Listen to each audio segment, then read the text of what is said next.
Welcome to Kaks Bar and Podcast, Canada's first podcast bar. What that means is you can come here for food, you can come here for drinks, you can also come here and record a podcast. Come on down, we're located in downtown Calgary, Alberta in the Beltline area. See you soon.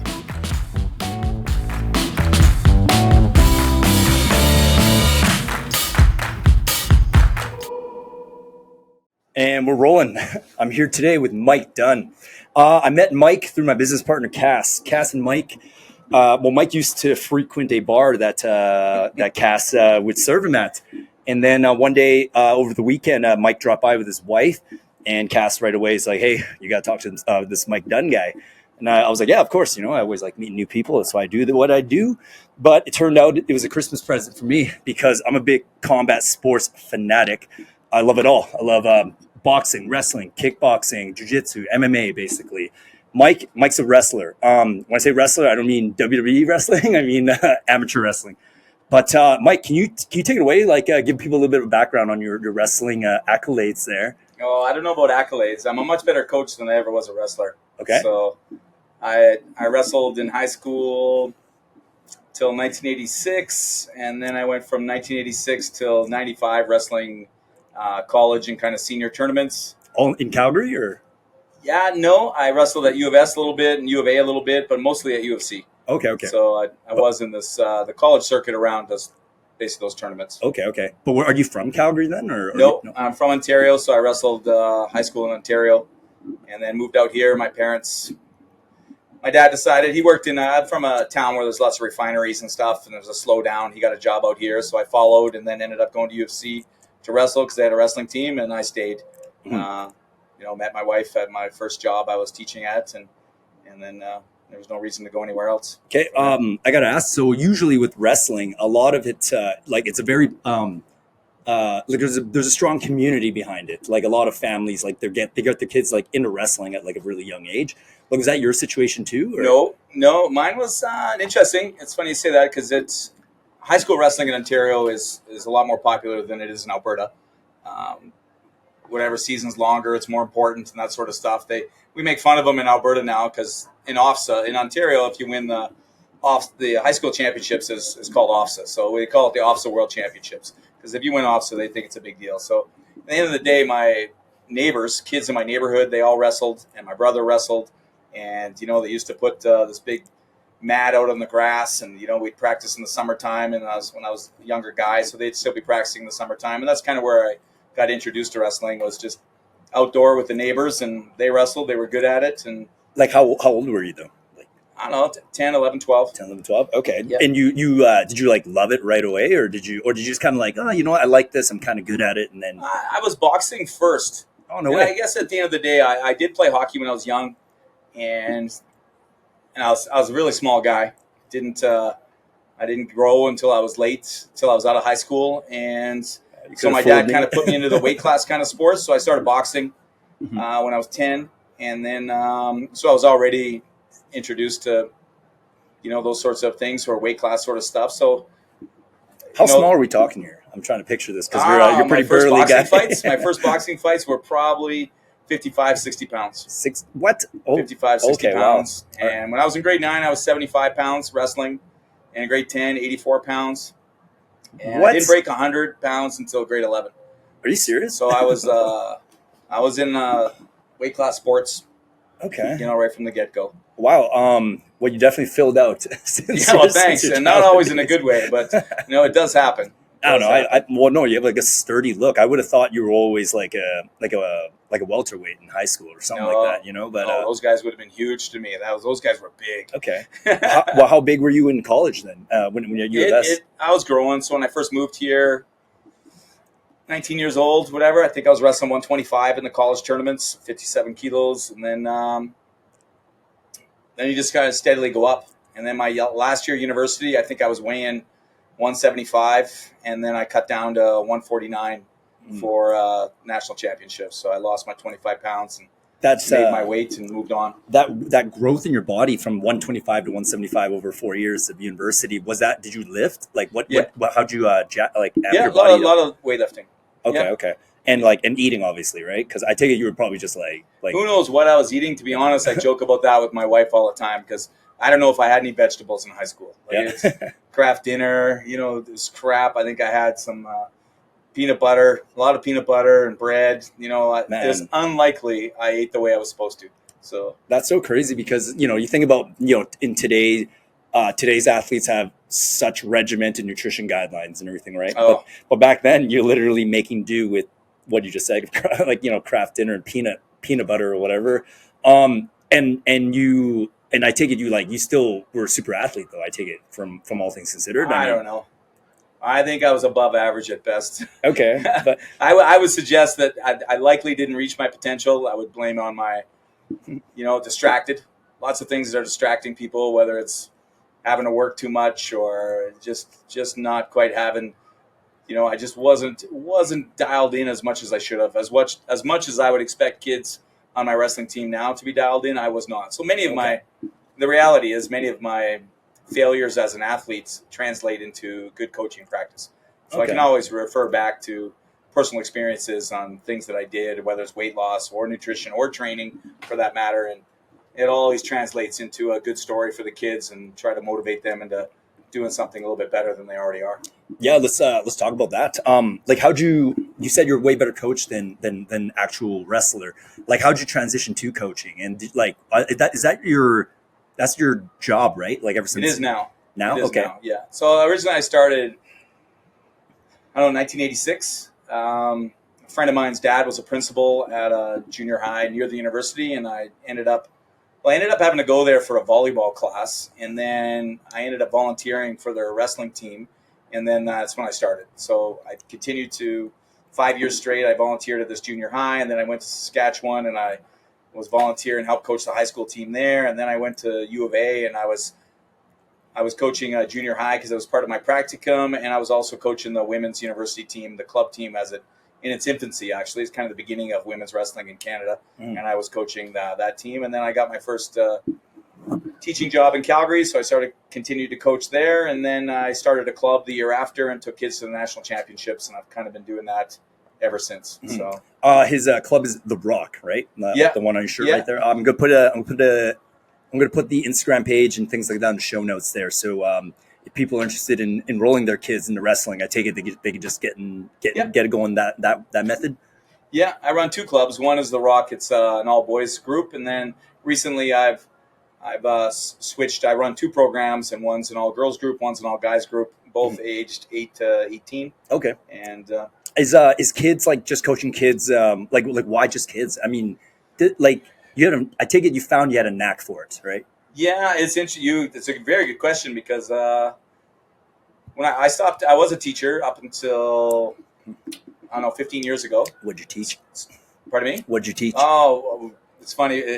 You get what you get. Phys ed at the end. That's what I was supposed to be teaching. But at the beginning, you get humanities, you get science, you get math. You teach what they give you if you want a job. So, but I ended up teaching phys ed before I retired from teaching, and then got a coaching gig instead. Mm-hmm. But when I first took the coaching gig, the majority of my team was adults. So they were all the Justin Bazra that we've already spoke about. Shout out to Justin Bazra, MMA fighter out of Calgary, fought Hard Knocks. Great fighter. Yeah. So he was in my group. Ends up, he's a really good friend of mine now, but he was a young guy, 19 years old when I took over that particular club. And majority of the guys were adults. And it's interesting because it is very difficult to run a club in Canada if you're not university based. There's only a couple of them that do it. One being this club in Calgary, and then another one in Montreal. Other than that, there is none. You're talking about for adults. Yeah. So if you're, why is that? Well, it's hard to fund it. Number one, you have to pay for. You need a mat and you need a space. Yeah. And universities naturally already have that. Yeah. So if you're 24 years old and you graduated from the university and you're still a competitive international guy, you can continue to go to university and not pay anything and go train at the university and work with the coaches, and they all have those senior programs that exist there. Mm-hmm. If you want to start your own, you need a mat and you need a space. Mm-hmm. And as you know, in Calgary, rent is not cheap, and most guys they work. Guys that are interested in wrestling or combat sports, they're grinders in other parts of their lives, so they might be tradesmen, and they work a hard day, a long day, and they can't show up at the gym until 6 o'clock at night, and it's hard to train properly and work all day and then still be competitive at a sport is very difficult. And I found that with my wrestling club, and I'm sure it's the same with guys that are trying to be MMA fighters. It's nice to think you can do those things, but if you still want to pay your bills and train full time, it's quite a task. Yeah, no, definitely. It's the story of your average MMA fighter is definitely the public has a misunderstanding of the entire journey.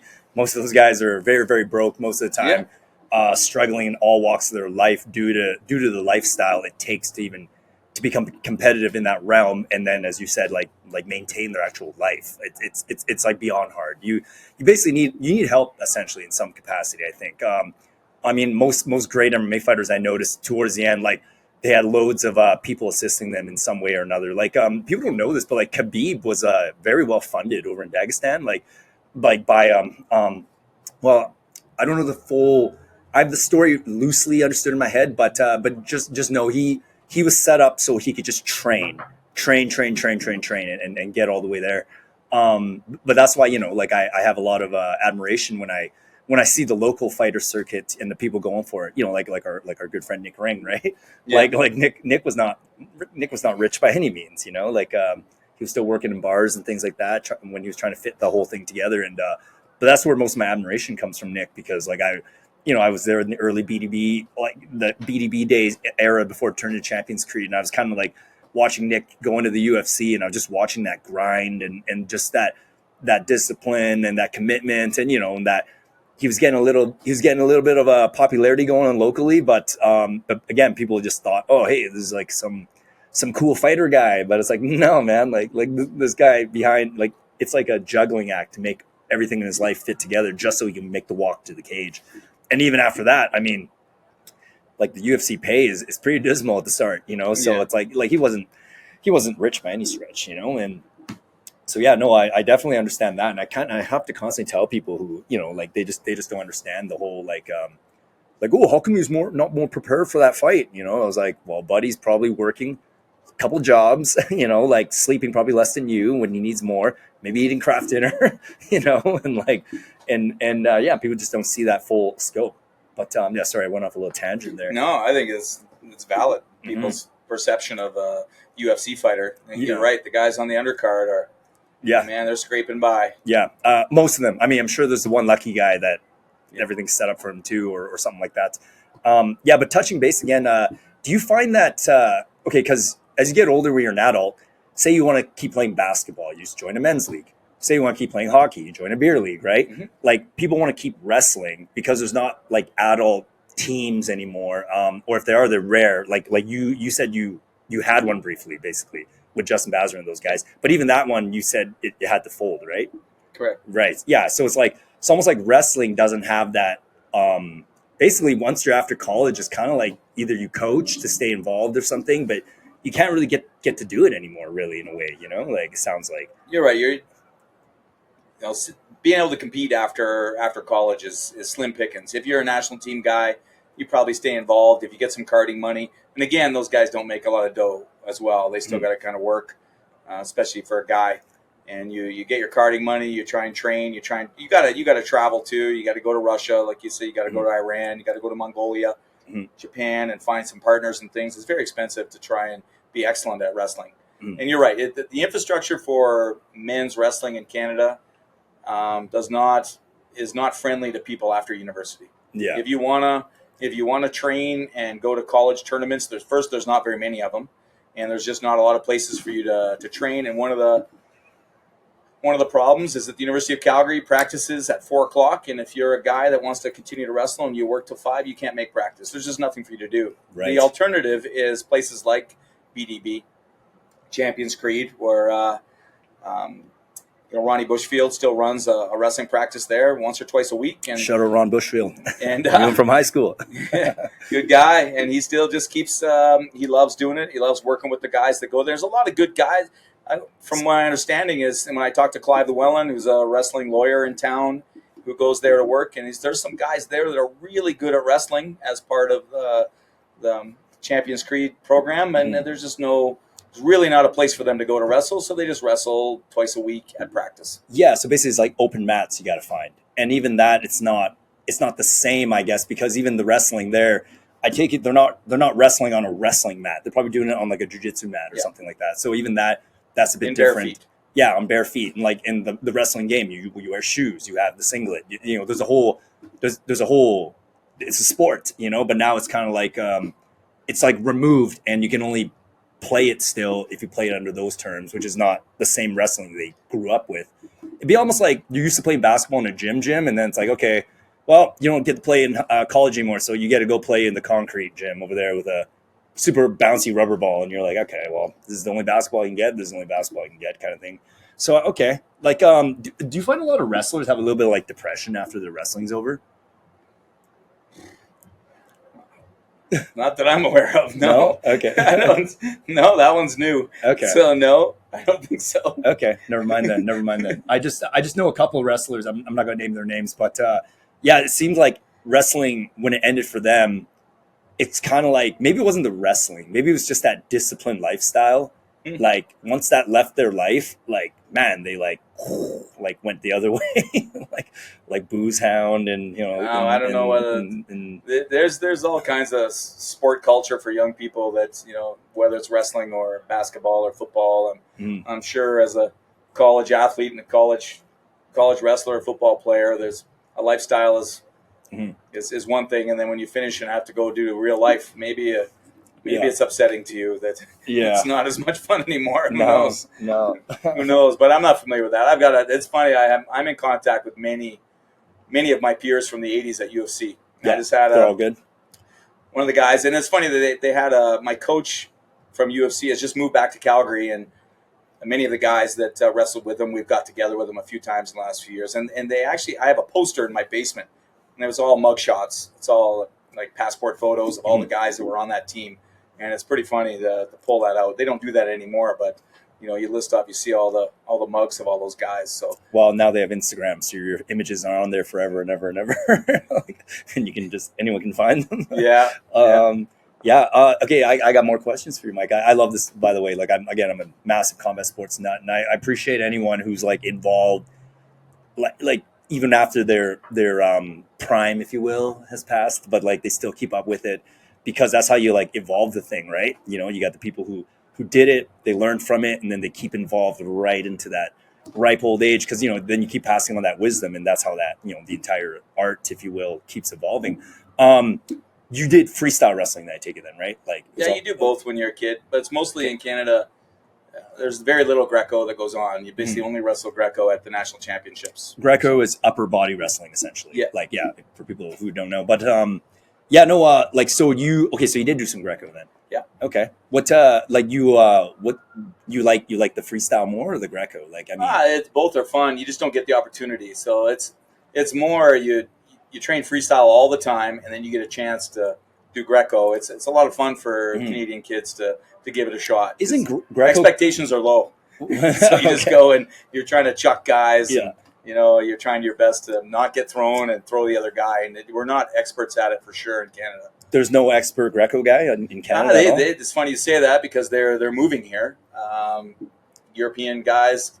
There's some countries in the world that Greco is way more important than freestyle. And through, you know, Canada is a country where people are moving, you know, as a destination for Eastern Europeans and things. So there's Ukrainians that are in Alberta that are helping with this, and there are some. There's just not competition. So regardless if you're a Greco guy or not, there's just not enough Greco competitions to warrant that kind of work. So pardon my ignorance on this one here, but like I do, Greco is one I'm not as well versed in watching and everything like that, just because to be honest with you, like I only learned about Greco when I found out Randy Couture did it, right? And but Greco, there's a lot of similarities to judo, right? Because it's very just top tossing, like position your shoulders and things like that. Kind of like to get the hip into a situation to throw people over, right? Like, or am I a little bit off on that? I think the judo has changed the rules recently where you're not allowed to. You used to be able to get a leg takedown in judo. I don't think they allow it anymore. But so you're right. It's very similar to judo, other than you have the advantage of grabbing the gi and using the gi as a leverage point rather than it's. Greco's very clinch heavy, right? Like grabbing behind the neck and like back of the head kind of thing. Yeah, it's more pummeling. So I'm working inside. I'm working for underhooks, overhooks, and trying to get a slight angle. My hips in close so I can pop and throw and lock my hands. It's difficult. You might even think that it's quite boring nowadays. The World Wrestling governance is always changing the rules to try and make it exciting for TV. As things are coming and going from the Olympics and new sports are invented that they believe will get watched, wrestling is trying to evolve and make them more TV friendly. So things change in wrestling all the time. And if by chance you and I are doing a Greco match and where not a lot's happening, we're pushing and shoving, trying to get our stuff, trying to dig inside, and the referee believes that, one of us isn't working hard enough, they'll put us down on the ground. So it ends up being like a penalty. So rather than going to the penalty box, you get put down on the ground, and from there is where a lot of throws happen. So you would get picked up off the ground and thrown over top for points. You become very vulnerable when the kid's able to lock around your waist on the ground, and then lift you and throw you over top. Yeah. So the guy that's deemed not doing the work is positioned on the ground first, like on the belly, or on the belly. And then that's a crazy. That's a crazy. And then the guy is able to lock your belly. You can't stop them. Yeah. And then you're not allowed to grab their legs or touch their legs for any advantage. The legs get touched, but you're not allowed to use their legs to block to stop yourself from going over top. So you're in a pickle. You're right. It is a penalty. You're basically signed up to get tossed. You are. And the good guys, they just wait for that. They will, because they'll stall and try to bait. Well, they'll pressure you and pressure you and pressure you, get you put down, and then pick you up and launch you, which is quite exciting to see on TV. Someone get thrown over top. So they like those rules. Yeah. Okay. I see. Well, it's like I have an eye for MMA because I love watching it, and I never fought professionally, but I'm sure if I took the plunge, probably could have done okay, I think. But anyway, no. But I trained a bunch, and I really hate in MMA when they, like Joe Rogan talks about this all the time, but when Ben Askren was moving up the ranks in Bellator, the reason why Dana White didn't want to move him into the UFC was, Ben Askren was also a very mouthy guy and was saying a bunch of crazy shit. But, sorry, crazy stuff. Sorry for your kids. Okay. Anyway, but Ben, he would muffle guys because they can't get up because the blanket. He's called the blanket or a glove or something, and they cover you. Yeah. But to me, I never got bored watching that because because I have an understanding. I'm like, this guy on the bottom is screwed. And this is fighting. Because in my mind, I guess maybe it's a primal thing, but I always equate fighting when I watch as a sport to that's a real life duel in any past circumstance to the death, so if someone like Ben Askren was like a blanket on you back in the day, and you're fighting for your tribe, he's fighting for his tribe, you may as well wave goodbye to your family as he's like blanketing you, because next thing he's going to overpower you and then strangle you and then probably take a rock and bash your head in, right? So when I see that, I'm like, people don't get the consequence of what he's doing here. And then when I see a referee stand them up because they deem it not fan friendly to the untrained eye, I'm like, you're literally, you're spitting on an art, first of all, and also that is fighting. If you don't understand that, then that sucks that there's a big chunk of the population you can't make money off of because they don't like watching that. But to the people who knows what's going on, that's really bad. That is again whatever, giving your opponent a freebie, right? Because what's stopping your opponent from just pulling guard and really, in a way, assisting you in blanketing him to create this illusion that he can't get out of the position to stand him up, right? Mm-hmm. So, and then to me, that's not real fighting. But I don't know. That's why I think Pride. No. You know what? I take back what I said. Pride. I thought Pride has. They have cards for yellow card, red card kind of thing, for in case you're stalling or whatever. At least I believe they had that. You know what? I'm not 1,000% confident in my memory on that one, but anyway, no. But I do appreciate the I appreciate the art when they're doing that. That is fighting, that is wrestling, that is gamesmanship. You shouldn't be able to take that away. Sorry, I lost track of my. I just kind of went on a tangent there. That's all right. Ben Askren and the blanket. Yeah, all right. Okay, yeah, no, I was just moving along here. So right now, what is your goal then with your program for kids? Is it to get them into the Olympics? Is it because you mentioned to me you wanted to see them at least go to university, right? With their wrestling, right? So I'm basically a youth coach, so up to high school, the end of high school. So as their journey goes through, we have a national team program, basically kids grade 9, 10, and 11. They can make a national team. It's called cadet or U17, I think they call it. Age groups, whatever. But grade 9, 10, and 11, if everything's normal, and you can make a national team, go to the Pan Ams, and go to the World Championships. That's kind of a beginning goal. So we want to win the national championship, and there's grade 7 and 8, grade 9, 10, and grade 11 and 12. There's 3 different nationals as you move up, kind of like hockey age groups, two-year increments as you move along. So we want to, our sell is we try to prepare kids to win the national championships. On the way there, we want you to make the national team and go to the Pan Ams and the Worlds. When you finish with the program, we want you to get a scholarship and wrestle at university and gain the benefits of being a student athlete and find the right program, the right university program for you, depending on academics and your desire to what kind of things you want to do when you're older, and what fits best for you with a coach. We want your wrestling career to still flourish and those sorts of things. So there's more places to go, because when you get to college, you can go to the World Junior Championships, which are going on right now. So in your first 2 years of university, you're still eligible to try and make the national team as a junior, and many universities kind of, they work hard for the kids to do that. And then there's a World U23 Championships, and there's a World University Championships, and then there's a Senior World Championships too, Pan Am's included in there. So there's lots of places to go, and most of that is through being at college. So my desire is to move these kids on from our program so they can still wrestle and be a student. Because I really believe that as if you're a student athlete, your ability to get a job increases substantially in Canada. So in North America, for that matter. So Americans and Canadians, they believe if you're running a big corporation and you have 20 people applying for a job, and you find someone that was a CIS, or it's called U Sport now, a U Sport basketball kid is applying for your job, you're interested in hiring this person. I talked about Jeff Adamson, who started one of the founders of Skip the Dishes, and if he got on your podcast, he would talk about the importance of, he only hires student athletes.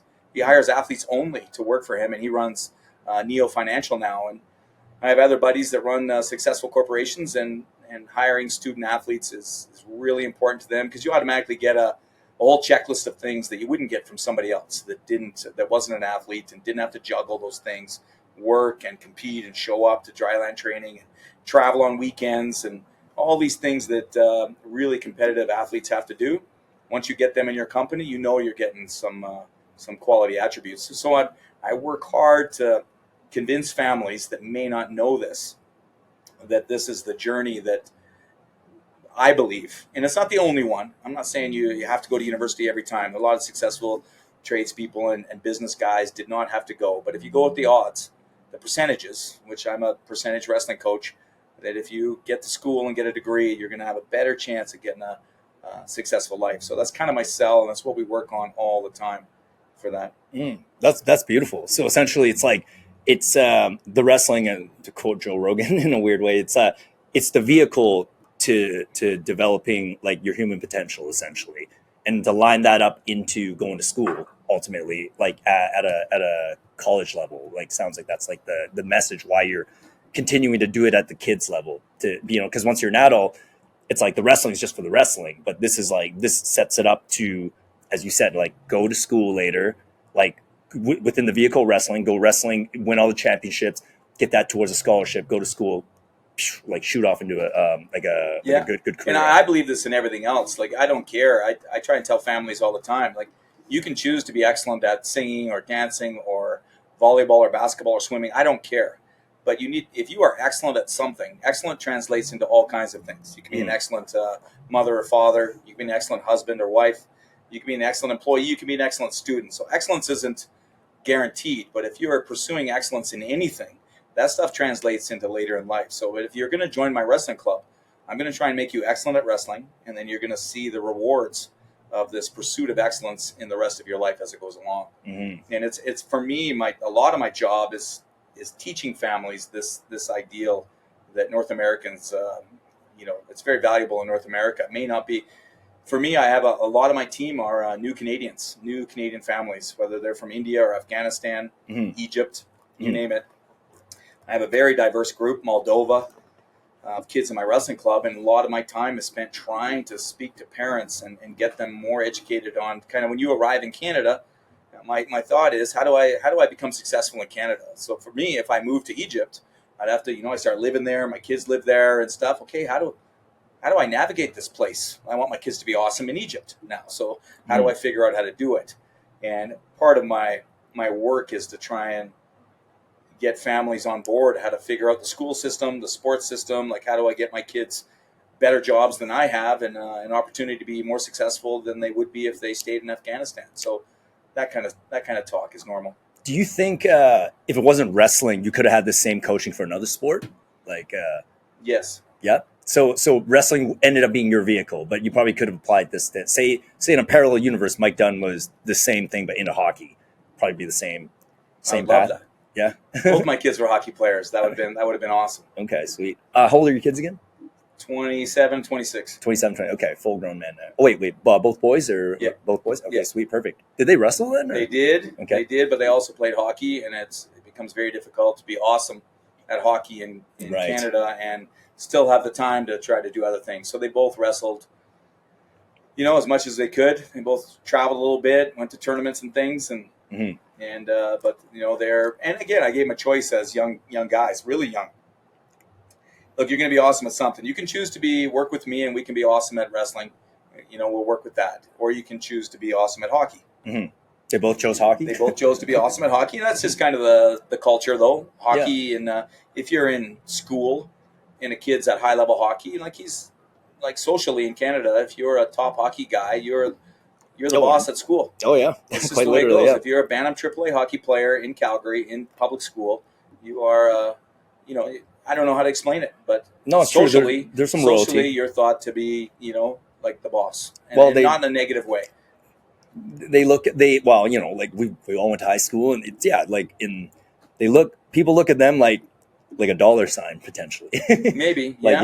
Wow, that could be, because they know it's a percent of a percent of a percent to even makes it, and then it's like they're like, wow, that because the hockey players they bring our province together. Whenever Flames make the playoffs, it's like everything kind of unifies for a bit, right?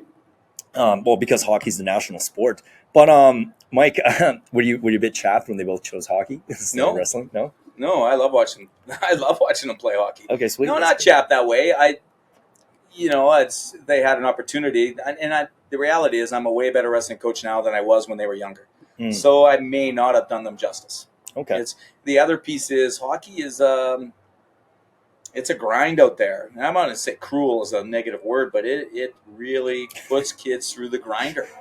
You say that about hockey, wrestling puts people through the grinder. It's a different grind because you have, first of all, the hockey teams are chosen. You can get cut. So every year. Yeah. So you might make the team one year, you don't make it next year. On my wrestling team, I've had a kid that just graduated and going to Simon Fraser. He's been with me for 7 years straight. No cuts, no nothing, not that sort of thing. We've been traveled all over the world together and worked together. And, I'm very proud of him. He's moving off. But hockey, depending on your size, if you're too small, you get cut. If you whatever, someone grew first, they make the team. And there's a lot of politics in hockey too. Well, the politics is there is, and it's all relative though. You got to figure out quickly that you don't want your kid to be in the bottom 5 on the team and subject to scrutiny from someone's point of view as it goes. But hockey's a cruel place in some places. Just as a junior hockey kid, if you're 18 years old, you can get traded. You're playing in Olds, you live in Airdrie, you're playing in Olds, and they can trade you to Nova Scotia. Yeah, you're literally you're like an object. You're a commodity or whatever. Yeah, you're a piece of a business game plan or whatever. So my point around that was that they would have been certainly a way different situation working with me in wrestling for 10 years straight than being in hockey and subjected to that sort of stuff. But their whole life around their business now, they're both social media guys, content creators, and they both played college hockey at some level or another. And all of their business, I'd say 90% of their business is all hockey-based relationships. And in Canada, that is an important gig, and I don't think they would have got that in wrestling. The wrestling community, I know some wrestlers right now growing their social media. I mean, it's... I just meant in general, the connections you get through being a hockey guy, they're getting work because they're hockey guys. Right, I'm not sure that exists as being a wrestler. Way more kids. It's definitely not as popular. It's a different... And in Canada, hockey is... like you said, it unites a province, it unites a country, sort of thing as it goes. So Okay. Hey, by the way, Mike's kids, we'd love to have you on the Kaks Bar Podcast. Your social media guys, we're a social media business, so shameless plug there. Mike, what you said something that I want to circle back to. What makes you a good coach? Like what? Yeah, like talk about your coaching, for instance. You know, maybe I'm a little bit blunt here, but what's your success record like? Like very good right now with the goals that you laid out. Like majority of your kids end up getting to university, they make it to the worlds and progress. No, not make it to worlds. That's a tough one. Yeah. We move. The majority of our kids move if they make it through grade 12, and if they wrestle with me all the way to finish grade 12, then we move them on. Mm-hmm. You know, the odd time we're catching kids, and as you know, it's not as there's so many variables. So I'll give you an example. I have a family that from Eastern Europe, been here for a while. Parents, functional parents, hardworking parents, and the kid's really good wrestler, top guy in the country as a high school kid. And we get into grade 12, and he's just doesn't have the grades, and not the grades, but the classes that are necessary to go in. So it's basically in panic mode, where you have to talk to their counselors and try and get them in the right classes, and try and move them through. So eventually, this particular kid did move through, and he's gone to university, and he's being successful with that right now. So, you know, as far as see, I got off track, but yeah, what makes you a good coach? Makes me a good coach. You're definitely articulate. I'll give you that. You can probably explain things very precise. Well, that's the benefit of being a teacher first. And yeah, I it's funny you say that. I believe my ability to deliver information is better than everybody else. Anybody that's an age group coach in Canada does not deliver information as well as I do. Okay. And mostly because I was a teacher first, coach second to begin with, and then my ability to, as a phys ed teacher, if you're an excellent phys ed teacher and you know how to manage groups and explain whatever game or skill that you're trying to deliver, and if you translate those skills into being a coach, whether it's hockey or wrestling, then you get by a lot. I've been to a lot of hockey camps, and just because you're an excellent hockey player doesn't mean you give information very well as well.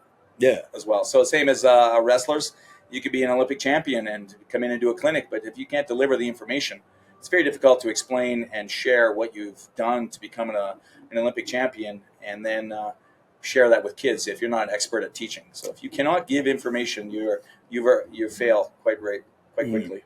Sorry, I'm on a roll now with questions in my head. I want to ask you. Are you in a rush at all? No. Okay, perfect. Okay. Let me ask you this right now. Like, are you? Because I haven't seen you coach, but you know, like I've done loads of sports my whole life too. I've had a variety of coaches, but are you a hard nosed coach, or are you more gentle, or like do you pick both, or are you sometimes tough love coach? Like what's because in this era we're in right now, like I don't know what your take is on this. You're a teacher for many years, and so would you say we're in a more sensitive state right now, like as a society? So you have to like coach in a more gentle way. Not in my club. Not in your club? Okay, so it's a private club. I don't operate the same as a public school. Yeah. My club is built around relationships. It is tough love. I'm a hard-ass coach, but at the end of the day, I'm looking to move you through and make you better. And, you know, we have a lot of fun together, and we also work hard. I demand you to be on time, be at practice every day. I demand you work hard. There's no messing around. There's no talking. You just drill and you follow instructions, and that's bottom line. Is there a classic, almost like military-esque kind of style to it, would you say? No, not quite like that. We move quickly through things, and there's expectations to work. At the end of the day, it's kids that stick around in the club they've all bought in already. Because I keep you around like a kid that's been there for 7 years, so they understand the routines and the expectations to show up and work, and we're the end goal. We're trying to win, and it's constantly explained. I don't think military is it's not as healthy as, because I'm a lot more friendly than that. Like I have relationships with these kids, and we have a lot of fun. But it's all at the same time. We're drilling and we're working. I get to know the kids. I know what they're doing at school. I know what they're involved in. I know where they're from. I know, religions, for that matter. It's a diverse group of kids. I'm interested to know where their families are from, what their parents do. Like, We get to know these kids. They're with me a lot. We travel together. We spend hours in the car together. If you're in the front seat, you're yapping about things for 8 hours straight. And you get to know these kids. So it's a little bit different than that. Yeah, I've noticed that with like wrestling coaches and their athletes, because there's one season of The Ultimate Fighter where Brock Lesnar was coaching, and then Tony Ferguson was on that season, and I remember Brock was his coach, and years later, Tony sees Brock again at a UFC event, and he goes up to him and they embrace, they hug, right? But he calls him coach. He's like, "Hey, what's up, coach?" Like, and it was like I was sitting there thinking, like, why is like I know he was his coach, but I think that might be some kind of like I don't know, because in a weird way, wrestling is like you're going to battle every time. Like it's like you're watching your kid like go to battle, right? It's like it's not like I don't know, it's a combat sport at the end of the day. Although there's no strikes, but your kid, one of your kids can get suplex on their head that day. You know what I mean? And things can be drastically negative after that, right? It's like, but so you have that almost like would you say you have more of you have like a strong bond with your students per se? Yeah, no, it's a push. It's an aggressive push because it is a very difficult sport. You're out there by yourself. At any moment, the guy could take you down, slam you, squeeze you. You're by yourself out there, and there are characteristics that need to be in place so you can be successful at wrestling. And like Joe Rogan would talk about, once you wrestle and these sorts of things, everything else is easy. And we swear by that at practice. So we grind you and push you, and whether you win or you don't win, man, we're going for it every single time. We're looking to win every match, and reap the benefits of that hard work that way. So they know I'm on their team, and they work hard for me, and it's a loyalty thing. And it's hard to explain. It's way different. Like I tell you, it's different than hockey. Well, there's a bit of a dojo element to it too, right? Like you said, the loyalty thing. Like, how would you feel if one of your students trained with you for 4 years, but then switched to another club? It doesn't happen. Yeah, right. Like it's not. That would literally be equivalent to like cheating on a girlfriend in a way. Well, it doesn't happen because it's the kids leave. And it's for different reasons. It just doesn't work out, and they just don't fulfill the requirements necessary to be around the group. Right. Mostly around attendance and those sorts of things. Like families that just aren't able to get their kids there on time and show up properly, and don't really feel the same urgency to be awesome at sport, sort of thing, which is a whole nother conversation. But I would be choked if they switched clubs, but it's never happened. Good. Well, no, it's good. Well, that also shows like you're good at what you do. The fact that they stay, right. Right now, I guess I asked you that that basically snowflake question a moment ago because I mean, like I've been meeting a lot of people, obviously in this last year, especially, as Cass and I are launching this business and, podcasting with a variety of people and just talking to people outside of the show to try to get guests. And there's a lot of young athletes that I try to talk to, and they all, for one reason or another, stop doing their sport ultimately. Right. And, but basically, again, I'm not going to name names here, but like I'm 37, right? So I'm not like super young, but almost all their excuses in one way or another came down to, it sounds like their feelings got hurt and then they quit, and because like I knew this one girl, she was like basically a high level skier, okay, and she, from what I understood, what she told me anyway, like she was on track to, the trajectory was the Olympics for the skiing program she was in. Like her parents put a lot of money into it. Like she was practicing however many days a week. Maybe it was every day. I don't know. But basically she felt like she was getting bullied by her teammates and the coach, and then just quit altogether. Now, I wasn't there. I don't know the actual details, right? But in my brain, I just remember, I mean, like I went to high school with Ron Bushfield. I mean, it's like that era was like, I'm not saying bullying was normal, but like, people razz each other, they tease each other, like the whole, like you're supposed to kind of like develop that thicker skin and that love for yourself, because if you're essentially, if you take the bullying or the razzing from your teammates, it's because you don't have that like strong relationship with yourself yet, right? Because otherwise, if you're comfortable in your own skin, you don't really care what people joke around with and stuff, right? And then that happened with like another sport where it was another person I was talking to, and this person was involved in another sport. I don't give away too many details, otherwise everyone will know who it is. But anyway, they ended up just feeling like the coach was toxic. Now, again, I wasn't there, right? But the parents got together and basically removed that coach, saying that the coach was too intense or whatever. It was like, again, I'm not hearing, because like I got to the nuts and bolts of it off the air. I was like I'm, was there like a sexual misconduct? Was there abuse? But she's like, no. And then the person, as they go down the list, it just sounds like, oh, just yelled at me a lot, And I was like, huh.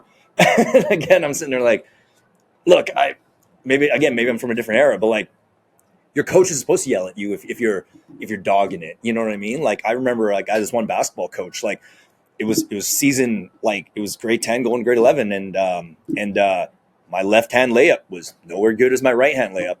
And I remember him being like, Shawn, like, did you not practice your left hand all summer? And I was like, no.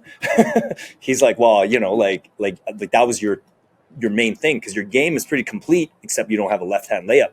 Like, not the same way you do the right. Like, everyone knows you're going right because you can't switch to the left.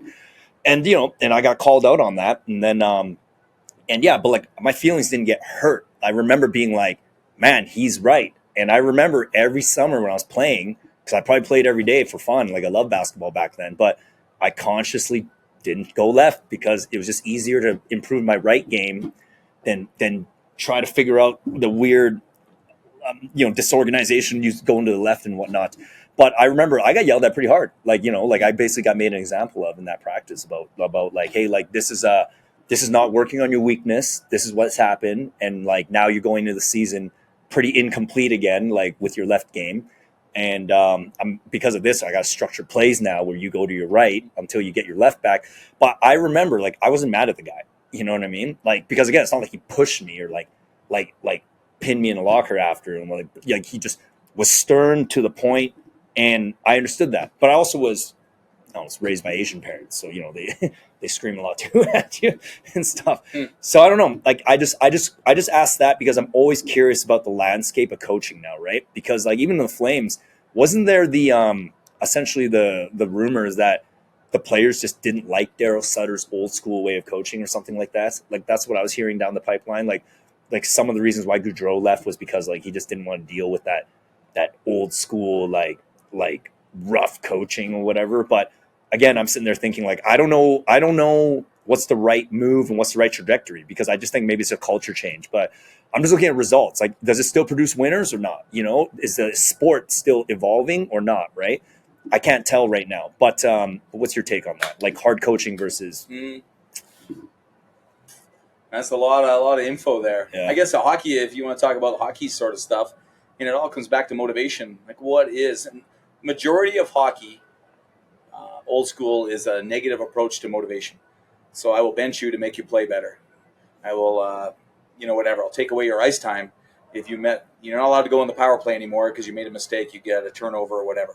And so majority of hockey, old school coaching is a negative based coaching model. Wouldn't they call that bullying in a way? Yeah. I don't know. You know what I mean? Like, well, at the end of the day, if you're ignorant enough to think that all of a sudden that kid's going to become a better passer because you bench him, and you're not so swift as a coach anyway. So there are some. That's not all coaches. Like, I've watched some guys.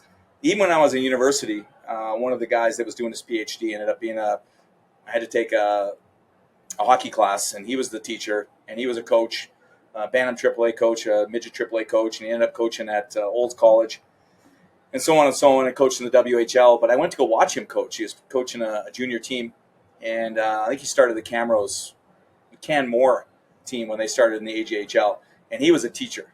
Like, he was not screaming and yelling. He would, regardless of what was going on, and that was a rare gem. And I saw that, and that was in the 80s.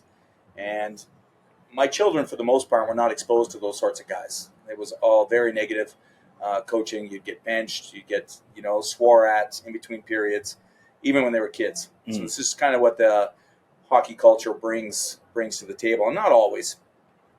And, I just don't think that translates all the time. You need to be an expert how to motivate kids. It's one thing to call someone out because they're not laying up with their left hand. And I do that daily. Mm. For example, doing push-ups. Like if you don't think you need to be strong as hell as a wrestler, then you're mistaken. You win a lot of matches by being strong. And if you're not going home to do push-ups, why are you coming here? Your parents are driving you all the way here to practice and you're not doing push-ups every day? Like, these sort of things are discussions all the time. You're not drilling with your dad, you're not drilling with your brother, you're not doing some extra work. And like, what are you doing here? Yeah. And these conversations happen all the time, just like your coach with the left hand. Mm-hmm. And so I guess you have to decide what works for your group of players. And if the Calgary Flames aren't responding to an old school negative approach to I did coaching, get my left hand game down, by the way. Perfect. As the season went on. You're 37. You should have got that going. Yeah. But I've heard the same thing even 10 years ago when my kids were playing, and some of the coaches in Calgary had children that are in the Flames organization, and same stories from them around Darryl when he was here before. Yeah, same sort of stuff. And then just deliberately, if you're a small guy, you'd have some biases if you're a small player. So I'm sure Johnny Gaudreau, being a small guy, wasn't treated very well. These same, another family. These are just rumors again. Like, it's not like I've heard it from and Johnny same thing. Gaudreau. It's all stories from parents and things as it goes along. But you hear it enough times. There's likely some bite to it somewhere in there. But I'm sure I'm sure Daryl Sutter. I was in Viking yesterday, believe it or not, working with hockey kids. Yeah, that's right. You were telling me that. Yeah. I drove up with four of my good high school kids, and we were in Viking, where the Sutters are from. The only reason I bring that up, we were in Viking because that's where the Sutters are from. I didn't see the statue, but why were they doing wrestling training for hockey? Sorry, I've done this for a long time. One of my friends, who actually coached, so his oldest son is the same age as my youngest son, and we ended up being on the same spring hockey team. So I met this guy from there, and he has since been running hockey teams and a hockey business for quite a few years. And currently his second oldest boy is on the Seattle Thunderbirds and went to the Memorial Cup, lost in the final. Great kid. I went to watch him play, good player. And he's got two other younger brothers, and they were all training all summer long. And part of their training, whether it's boxing, there's a lot of pushing and shoving in hockey. So, wrestling is all about moving kids where you want them to go. If I want to move you a certain way, if I get a hold of you, I can probably move you where I want. And in hockey, if you have some wrestling training, just like some boxing training, if you have to fight in hockey, it's good to know how to swing. And if you're in the corner pushing and shoving for a puck or in front of the net, you should know, if you have a little bit of wrestling background, it pays off. Sort of stuff. Did you just do like wrestling training, or did you go on the ice? No, wrestling training outside. So most of his stuff is like Greco-Roman stuff. So we did all upper body, pushing and shoving. Sometimes a little bit of leg stuff because it's fun. But we did 3-hour training session in Viking yesterday with some of the top kids. And it's all about, digging in on underhooks and dragging and moving guys where you want and just trying to gain a physical advantage through wrestling. And then if it translates, they had done already many hours of wrestling before when they were younger. So this is just kind of an extension of those things. So the boys of this family already have a little bit. And they've been in tournaments too, like as part of their hockey training through the winter. They went into wrestling tournaments from the wrestling that we'd done together. So wasn't their first gig. Right. So, okay. But, all these things, like going to play pickleball if you're a wrestler, or going to play badminton as a wrestler, all that small space, foot agility training, it's, it all translates. It's more fun sometimes. So you got to add these things in. Okay. Interesting. That's cool. And you're right. Wrestling is a total, like, your body's complete as a wrestler.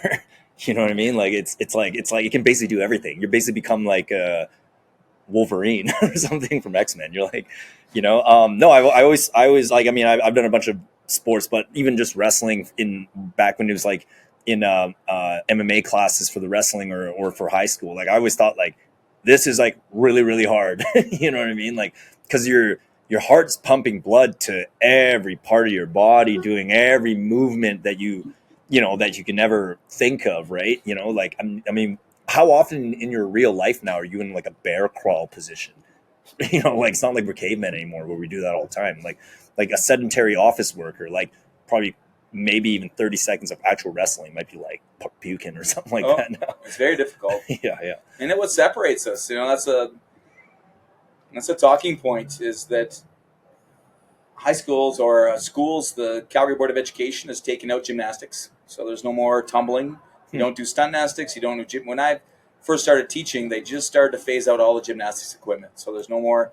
They don't really do. Why is that? Kids can't even do a forward roll. They can't do a cartwheel. They can't do a headstand. They can't do a handstand. These things just don't exist for young people right now coming out of schools. Oh, it's the lawyers got involved. If somebody falls or rolls and hurts themselves. Oh, that's it? That's it. Ever since in the 90s. But you can play football and rugby. Yeah. Well, and wrestling. Yeah. But you can't do gymnastics. They don't do gymnastics. Or is it a funding thing, maybe? No, they just took everything out. Ropes got removed from all the gyms. They didn't want anything where people fall. All the rules around falling and how high. You can't make a pyramid more than a certain number of people high in case someone falls. Kids don't know how to fall anymore. Like, this is a whole generational thing. Kids go to the playground and they don't jump off the swing anymore. They don't know how to fall off their bicycles. Every time some kid falls on the ground, their head bounces off the floor. And if you wrestled when you're a kid, you fall all the time, and your head never hits the ground. Yep. Well, the muscles in your neck tense up. You're about to fall. Your body naturally protects your head. Nowadays, they don't. Even with my son playing hockey from his wrestling, you get hammered on the ice or knocked to the ice. His head never hit the ice. Mm-hmm. But he has friends in college hockey who would get hammered, and it just happens. And their head would bounce off the ice. Concussion happens. They're missing games, protocol, whatever the negative things that you can't protect yourself by falling. And this is what we get. If you want to try and play a sport like wrestling, and you're getting kids as raw as can be nowadays, and the fitness component, like you talked about, is an obstacle. Mm-hmm. Kids are sitting a lot more. They're on their phones. They're on their video games, and their physical prowess is so low right now. Coming to a sport like wrestling is devastating. Yeah, they just don't want to do it. Too hard. I got sorry, I got to start winding this down here, Mike. Sure. But I got two more topics I want to touch on here. Okay, you've seen a lot of kids over the years, because you've been doing this for a while. Let me ask you this: and tell me, do you actually see this, or maybe I'm out to lunch? But do the teenage body for men and women here, like have they decreased in their what's the word I'm looking for here? Because what I'm trying to say is that I was listening to I think it was Huberman's podcast. The testosterone levels of men now have dipped significantly or something like that. Like each generation, noticeably or something like that. So because of just societal factors, technology, sedentary lifestyles, maybe it's the food. I don't know, but apparently guys are less manly now. Literally puberty wise too. They're just less. There's less muscle mass, less square jaw, less testosterone altogether. That's what has been reported from that I heard on Huberman's podcast. Unless it wasn't Huberman, sorry, okay, it might have been someone else, but it was from a doctor of some kind, literally documenting that the testosterone levels of men have now dipped, not to the point of having none, but men are less. They're just less testosterone, they're less masculine, if you will. What have you noticed, or not really? Kids are basically the same the whole way through? I don't know. I've never really thought about it that way. There's so many different factors, like you said, but, I listed off some of, kids are showing up. Boys aren't allowed to, wrestle at recess. They're discouraged from physical contact. You're not allowed to protect yourself at school anymore. If someone bullies you and you fight back, you get kicked out and those sorts of things. There are so many parts of our society that restrict boys from being boys, especially girls wrestle also now, but the boys from I have no idea about testosterone and being manly and those sorts of things, but I think our current culture doesn't allow boys to naturally roughhouse and do those sorts of things that you would have done before. Yeah. So I love it when a kid comes from a family with older brothers. That guy's going to be a beast. Yeah. He's already been held down and mucked around with. If you get a guy with 3 older sisters, damn, the guy's not going to be as tough as the other kid. It's just the way it goes. It's a running joke. It's not always the same, but it's you get kids with a bunch of boys, and same with the weekend. When I was up with these 4 brothers that are all hockey guys, man, they're tough as nails. Yeah, they're tough as nails. They're going up, and the kid is 16 years old in the WHL, and he's fighting 20-year-old guys, and it's just because he is confident with his physicalness, and he's wrestled, and he's boxed, and he has older brothers, and You got to defend yourself all the time, and it's not foreign to him. Where most kids, that's not the case anymore. Mm-hmm. You don't get an opportunity to mix it up. Do you think it's a good thing or a bad thing? It's a bad thing. Yeah. It's unbelievable. I think so Your too. physical confidence is really important, and yeah, I just think that we naturally are competitive people, and being physical and stuff is a natural part of our being, and we're denying young men a chance to, like, we just suppress them all the time, being physical. It's an endless scenario with not to hammer on the schools, but whenever there's some, you could get picked on forever, and finally you fight back, and you're disciplined for it. Yeah, endlessly. Yeah, and it's a hot button topic. I mean, like, I have no kids, but my brother has 4 kids under 3 or under 4 right now. Yeah, I know. He just went busy for a bit. Yeah, him and his wife just yeah, but man, where was I going with that? I don't know. Like, I mean, the political discussion on that issue is such a hot button topic right now that I don't think there's any way of like discussing it without sparking some kind of like debate later. It's like at the end of the day, it is what it is. But I have a hot button topic. I don't want your take on it, and depending on your answer, maybe we'll cut it out or not. But, what's your opinion on transgender in the wrestling world, especially because when it comes to combat sports, that's where I'm like, okay, like, it's a very confusing topic. I have LGBTQ members in my family, and I'm not, my politics is not left extreme or right extreme. I'm probably somewhere in the middle. But when it comes to combat sports specifically, I'm like, man, you can't mix that, man. Like, you literally the male female body. It's like, because you got a male body wrestling a girl, even though he identifies, maybe they even weigh the same, but come on, man, there's muscle mass, shoulder width, testosterone. I don't think it exists in wrestling in Canada. It doesn't, right now. Okay. It doesn't exist. Okay. And that doesn't seem like it's going to be an issue. I don't know. Well, currently... I'm sorry, Mike, talking to the mic here. Yeah. Sorry, currently in the eyes, it's interesting, and it doesn't exist. I've never actually seen it pop up at all. Actually, I take that back. It just didn't last. I was volunteer coaching 7-8 years ago at a high school in Calgary, and there was somebody, I can't remember, it was a boy being a girl or a girl being a boy. I don't even remember.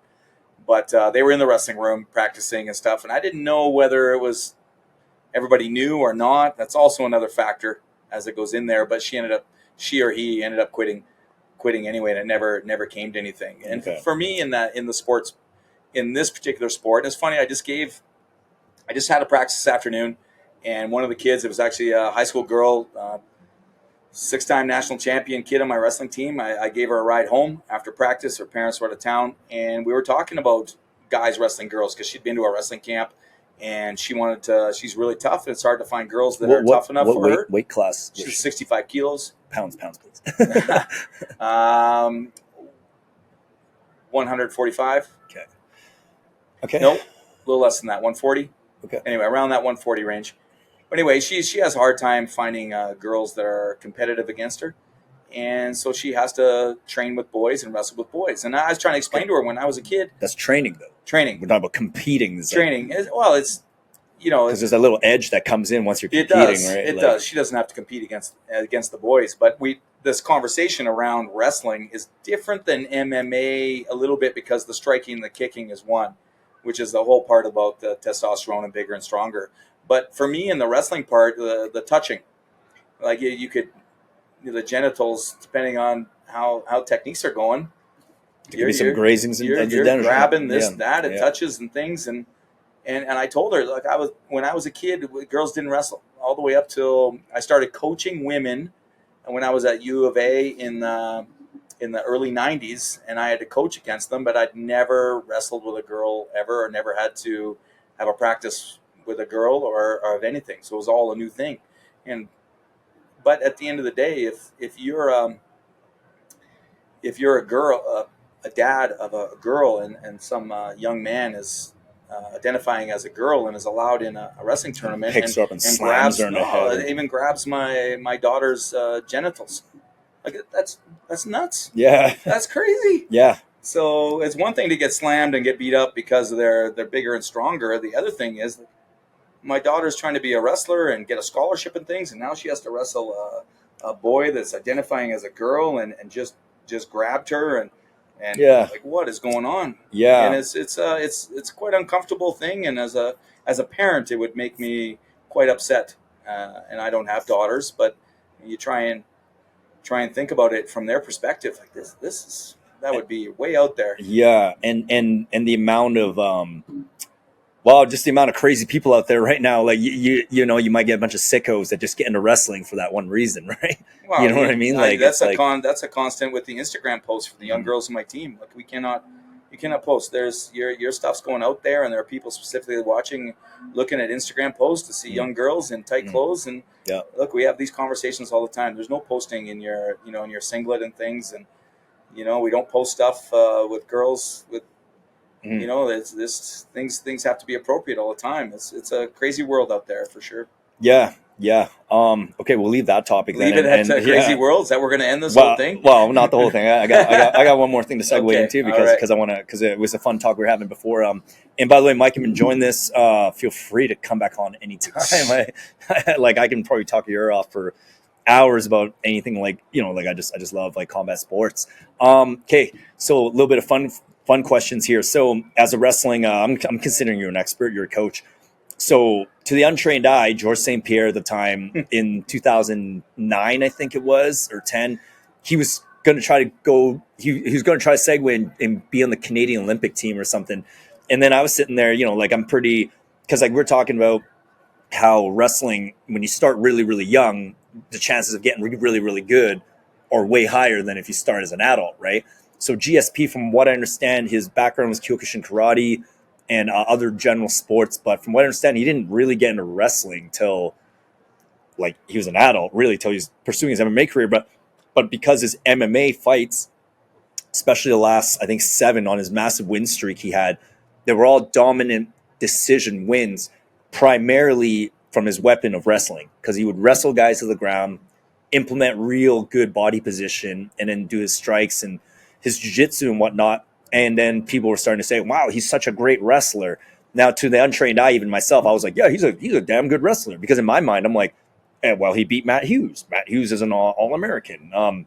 He beat John Fitch. John Fitch was an All-American. My brain was thinking like MMA wrestling will translate to wrestling or whatever. But in your opinion, George St. Pierre, would he have made that national team at that period? Hell no. Okay. So it's just a completely different ball game. It is a complete different ball game. Yeah. No, I've heard that. And I think you just roll your eyes. I think if you asked him, he would say hell no also. So It's funny how it would spin around that way. There's no way he would say. His training partners, I know a couple of them, and it's not the case. It's the wrestling. There are too many other pieces in wrestling. I'll give an example on the ground. Yeah. If you get taken down on the ground, then you have to be able to stop getting turned. Yeah. And it's not to getting pinned, but you score points by rolling people to their back, whether it's called a gut wrench or a laced ankle, the most popular ones, and you accumulate points. And if you get too many points, you get mercied. So if it's a 10-point lead ends a wrestling match. And I would bet his ability to stop people on the ground would be quite low. So and the other position, a front headlock position, you have to be an expert in those sorts of things. And I think it's an insult to wrestlers. He would say no. Yeah. And other people that talk it up and spread, it could have made. I heard that all the time. He could have went to the Olympics in wrestling. I said, hell no. Yeah. First of all, you had to make the team, which I'm not saying Canadian wrestling is that strong, but you got to beat the Canadian guys that have been wrestling their whole lives, and then you got to qualify for the Olympics. So it all depends on which story you listen to. Mm-hmm. But I guarantee if you asked him, he would say no. Okay. The kids that he was training with, whether it was even his coach, that unlikely he was. And it's way different. And I think I may have said this to you just the other day, that it's different if we're in this room right here. If I try to attack your legs and you get leaned against the wall, it's very easy to defend yourself if you can lean against a wall. And I can't take you down. You can use the wall as leverage. So if you have a real wrestler that's attacking your legs and you don't have any back support, to defend yourself. You have to stay in bounds, and you have to defend your legs properly. It's much different than the cage, Right. where defending your legs against the wall. And Nick Ring would tell you this too. And Nick Ring was also a good wrestler. I thought he could have been an awesome wrestler also, because training with him and working with him with some of my my former wrestlers that come out, and both one's a police officer and the other was a fireman, and they both come out, volunteer their time to work with Nick before Tim Bosch fight in particular, because he was a wrestler, and it's just different against the cage. Yeah, people can learn. It's a smaller skill set to defend your legs against the cage than it is out in the open. So there are so many parts, those things as them, but no way. Right. Okay. Adamant answer, very clean cut. Last thing here, Mike. So how'd you get brought into helping MMA fighters? Like, was that just out of the blue, kind of? Like, did they seek you out? Like, how did that even? The kids, when I first started to coach, the adult team we talked about earlier, 14, 15 years ago, with Justin Basra and Jesse Arnett, another MMA guy, another guy, Keegan Oliver. At the time, he's in a bunch of amateur fights also, and did some boxing. Really good guys, and they kind of were doing this. So they were wrestling with me, and then they were going to MMA practices and jiu-jitsu. Not Justin just yet. Justin stopped wrestling and then went into MMA, where some of these other guys were trying to do both at the same time. And it was kind of, and then I got asked to come out and do some wrestling work at some of the MMA gyms or jiu-jitsu places, whoever it was. And then I did a little bit of cornering. I was at MMAU doing some wrestling stuff at MMAU. Great guy there. And it was a lot of fun going in the corner and working with these guys. So I enjoyed it. It's just.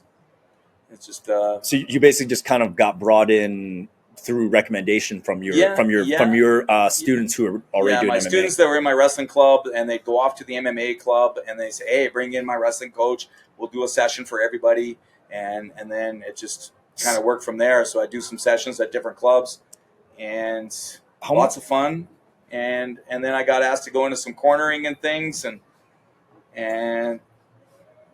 I enjoyed that. And so it's. Do you still help some MMA fighters right now, or not on the docket currently? No. How many fights did you work with for Nick? I'm just curious. You worked for the Tim Bosch fight, you said, and I think 2 fights. 2 fights. Two fights. His last two, or last two or 3. Can't remember exactly. Last 2 or 3. So were you just training him in wrestling, or did you kind of try to figure it out as it relates to MMA? Yeah, well, there's some positions in MMA that are wrestling positions, and we try to concentrate on those. So whether it's defending your legs, leg attacks, working on the wall a little bit, front headlock position. So the front headlock position, I'm not sure if you know the language, but if you're on your hands and knees and I'm out front and I have your front head and arm, so that position happens in wrestling all the time, mostly from a failed leg attack, but it happens in MMA too. And we work with Nick on that all the time, on trying to have him take the back of the opponent. And that was a lot of it, leg defense and the front headlock position and a side-by-side position we worked on all the time. It was really interesting because we were and working with Nick on that. He was getting good at going behind, and he just convinced me that, Mike, it's better to. I don't want to go all the way behind. He said there's more value in getting side position and landing strikes rather than taking it all the way behind. So we started working from there, so he could have access to a strike from on the ground, is what we did. So we do leg defense things with the partners and have guys shoot on them all the time, and we watch some Tim Bosch stuff and.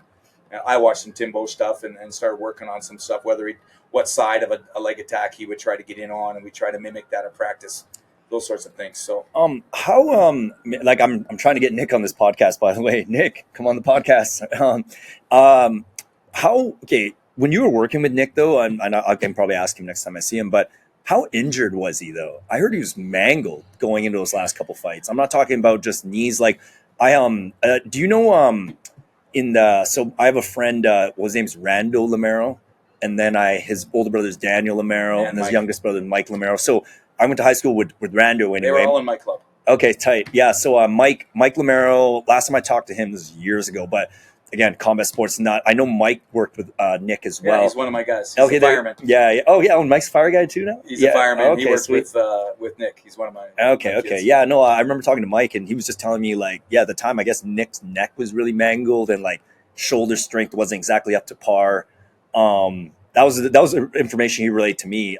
So like, was he mangled? I'm just curious going into this fights. Like, well, he's such a positive guy. Like, he wouldn't have shared those sorts of things. And we talked about he's going to physio and acupuncture, and he's a very, he'd work hard on educating himself on how to keep his body as finely tuned as possible. And I can imagine he was. We didn't really talk about it too much. That wasn't our gig together, was to discuss all of his injuries. But he's such a positive guy and a good guy. I really like him. He was fun to work with. I'd do it any time with a guy that's so respectful and genuinely interested in the coaching you had to bring. And he was trying to figure out how to get himself ready all the time. And he was going to physio and had all kinds of. I'd complain about my old man injuries, and he'd be giving me the tips on how to fix my own shoulder. So I can only, you'd have to ask him on how mangled he was. Yeah, So well, I just know I'm sure everybody is at one point or another. I just know from me seeing him practice to what I saw in his performances towards the end, I was like, because, I would always be hyping him up to my friends, like, yo, this is Nick Ring, watch him fight. And then it was just like, I'm just like, dude, this is not, his potential was absolutely hindered from the 4 ACL reconstructions because his big game was his Muay Thai background. Yeah. He got the same leg, like, surgically repaired like 4 times. I mean, it was compromised for sure. I mean, he ripped it again in his final MMA fight in the UFC anyway. But I do remember seeing Nick a few years later, and he was bouncing, but his left arm clearly had atrophied. Like, it was like, and I'm just like, okay, like maybe that was what Mike was talking about, some nerve damage to the neck. Anyway, I haven't seen him in a while. Maybe he's fixed that. But I can only imagine, like, again, like you just said, you were coaching him, and he didn't even tell you if he was injured. Yeah, so he's a positive guy. No, yeah. He wasn't like that. He wasn't a complainer or anything, and he just worked hard all the time and was grateful and respectful. And I can't say anything bad about the kid. He's a great guy. So I enjoy chatting with him. Awesome. So awesome. Well, I'll leave it at that. I mean, it's just I'm like, I love Nick, and like he's one of my heroes, I guess, in a weird way. He's a quirky guy, and and I just remember, like first meeting him back when I was like 19 or whatever, and I was just like, man, this guy's rad. And but I just knew that it just breaks my heart a bit because I know he was way better of a fighter than he was able to display on the time on the Ultimate Fighter and on the show. Like he was just, from what I understand, his body was just mangled, but he won't tell anyone. So yeah, so that might have been it in his last couple fights when we were working on the wrestling stuff, and there was opportunities for him to use the wrestling in his fights, and he did not. So for me as the wrestling guy, damn it, man, you could have done something there. But likely he was protecting himself. Yeah, maybe. Likely you put yourself out there and trying to be conservative and get through. That's likely it, but yeah. Well, you'll have to ask him. Yeah. Well, I mean, I was just surprised at the end why his opponents didn't just constantly try to kick his right leg when they found out it was 3 times surgically repaired, right? Like, I mean, so which means he did a good job keeping it hush-hush. But, I mean, now that he's retired, I feel like, like that's why I went on the podcast, because it's like, I know it's not an excuse, but I hate that. But it's reality. You want to, I mean, if you weren't up nowhere near your capability because of your body's essentially like I'll end on this. Like, who Shawn Strickland is? He's about to fight Israel Adesanya for the middleweight belt. So Shawn Strickland fights with an upright, almost like a kangaroo position. He's very upright and tall. And for the longest time, everyone wondered, like, why does he fight like that? That's terrible for wrestling, because he always gets taken down. But then he's very good defense to get back to his feet. And then he's a super crazy guy, by the way. Like some of his social media world is not it's not PG. But turns out he's missing a piece of his quad due to a motorcycle accident. So he literally can't really bend. So that means he's as far as he is in the UFC, but he can't even bend his right. Can you imagine if it? Yeah, if and like I never knew that. He never talked about it until he was on Joe Rogan's podcast, and then now I'm like, oh, like okay, like cool. You didn't tell everyone that because maybe I don't know. Maybe you don't want everyone to know your weaknesses or whatever. But now that you explain that, it explains why a lot of people criticize his stance, because it's so like not traditionally effective, but it's because he's basically going to fights handicapped in a way now. Like, all makes sense now, right? And I just feel like Nick needs to just come out with like, hey, I was mangled here and here. It'd be a great podcast if you had him on there. Well, stories crazy. yeah. Even back when he was on the reality show, I'm sure it'd be awesome. Yeah, no, he's a when I was in University of Calgary, he's quite the legend on campus. he had just because of he was more legendary because of his personality, like because of his quirky personality. Yeah. That was enjoyable. Okay, Mike, it's been a pleasure. Again, I'm going to put the ROC's wrestling information in the show notes there. And Mike, I enjoyed this conversation. I hope So to have did more. I. It was a lot of fun. Hope to have more of them with you. And good luck with all your coaching. And I'm sure you'll do well. But the way you explained everything, I'm like, if I had a kid right now, I'd be like, Mike Dunn here. With this kid. I appreciate it. That's good. It's good to know. Right, Thank Mike. you very much. Yeah. Okay, boom. All right, Kate. Bye, everyone. Bye.